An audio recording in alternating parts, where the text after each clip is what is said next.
श्री शिवाय नमस्तुभ्यम। नमस्कार दोस्तों, स्वागत है आपका अपने यूट्यूब चैनल पूजा और उपाय में। दोस्तों, इस वीडियो में जो उपाय आपको बताने वाले हैं वो उपाय आप सोमवार के दिन कर सकते हैं। महीने की जो मासिक शिवरात्रि आती है उस दिन कर सकते हैं, किसी भी प्रदोष पे या फिर अष्टमी तिथि जो होती है, इस तरह की मुख्य तिथियों पर आप ये उपाय कर सकते हैं।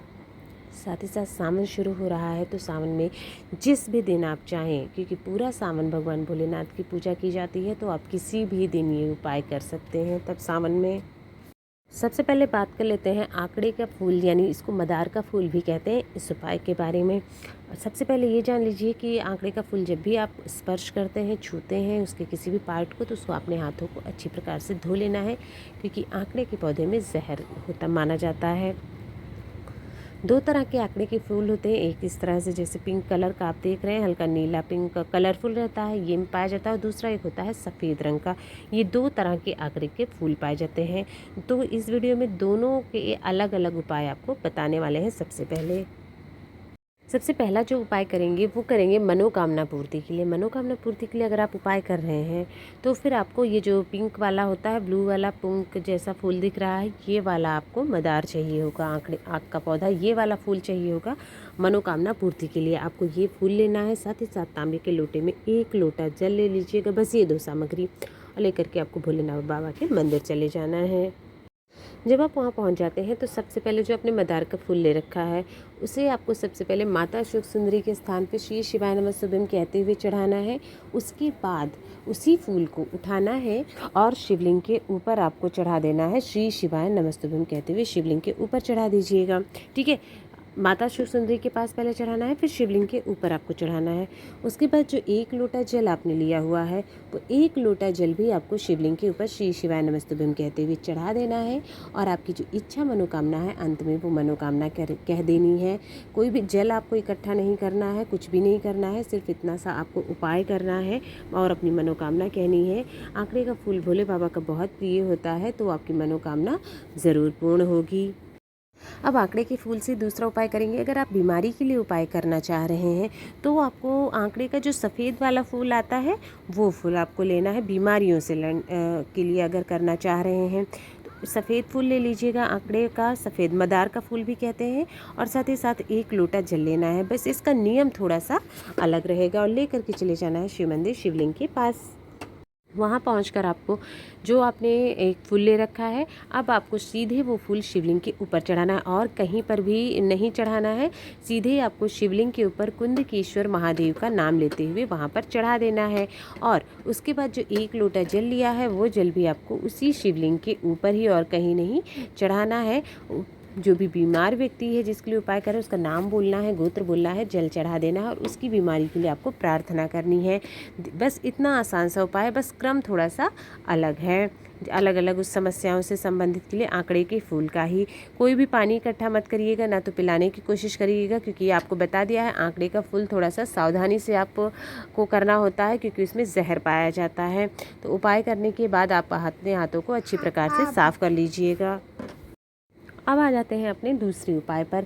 ये उपाय जो है ये मनोकामना पूर्ति के लिए। बहुत दिनों से कोई मनोकामना है पूरी नहीं हो रही है, कोई इच्छा है या फिर कोई दुख है, परेशानी है, कोई कष्ट है, तो भी आप इस उपाय को कर सकते हैं। मनोकामना पूर्ति, साथ ही साथ दुखों और कष्टों से छुटकारा पाने के लिए आपको लेना क्या होगा, 5 बेलपत्र। 5 बेलपत्र लेना है, जो कि कहीं से भी कटी फटी नहीं होनी चाहिए, सुंदर सी, क्योंकि बेलपत्र जो हम चढ़ाते हैं हमें बस यही ध्यान देना होता है कि उसकी पत्तियाँ कटी हुई ना हो, इतना ध्यान देना है। इसके साथ ही साथ अगली चीज़ आपको जो लेना है वो 1 लोटा आपको पहुँच जाते जल लेना है। आपको क्या करना है, जल में आपको गंगा जल भी थोड़ा सा मिला लेना है। अगर गंगा जल नहीं मिल पाता है तो कोई और नदी का अगर जल है तो आप बेल मिला सकते हैं, पर कोशिश करें कि गंगा जल का ही निकालना है। गंगा जल ही उसमें थोड़ा सा आपको डालना चाहिए। आपको श्री शिवाय नमस्तुभ्यम कहते हुए चढ़ा देना है।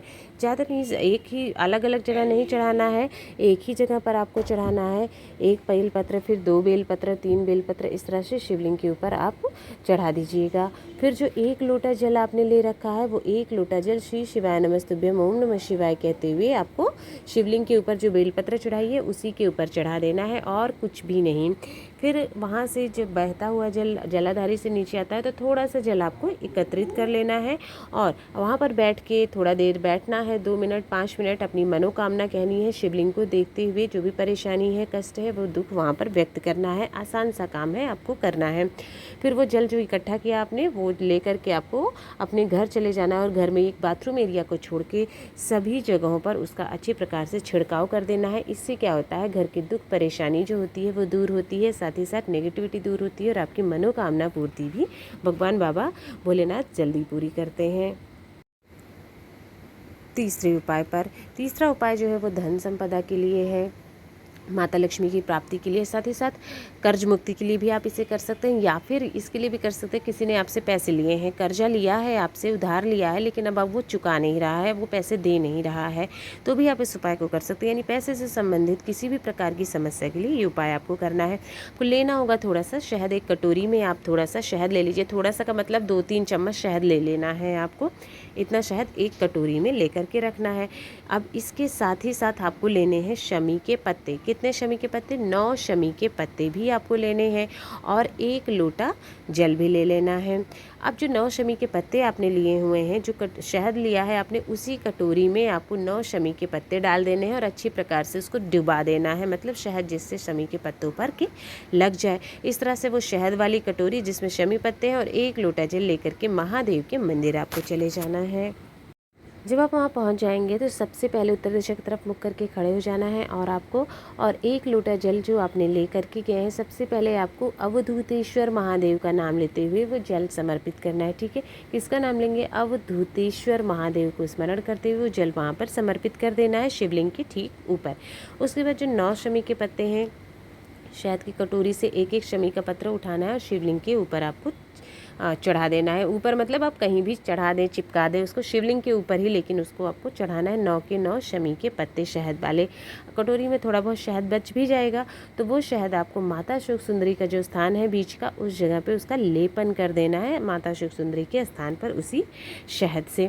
उसके बाद हाथ जोड़ करके आपको प्रार्थना करनी है कि उस व्यक्ति का नाम बोलना है, गोत्र बोलना है जिससे ने आपसे कर्जा लिया और आपको पैसे नहीं दे रहा है, या फिर लक्ष्मी प्राप्ति के लिए कर रहे हैं, धन संपदा के लिए, तो अपना नाम और गोत्र बोलें और हाँ, हमें लक्ष्मी प्राप्ति के लिए आपकी कृपा हो भोले बाबा, माता लक्ष्मी की कृपा हम पर बनी रहे, ऐसी अपने अकॉर्डिंग से आपको प्रार्थना करनी है।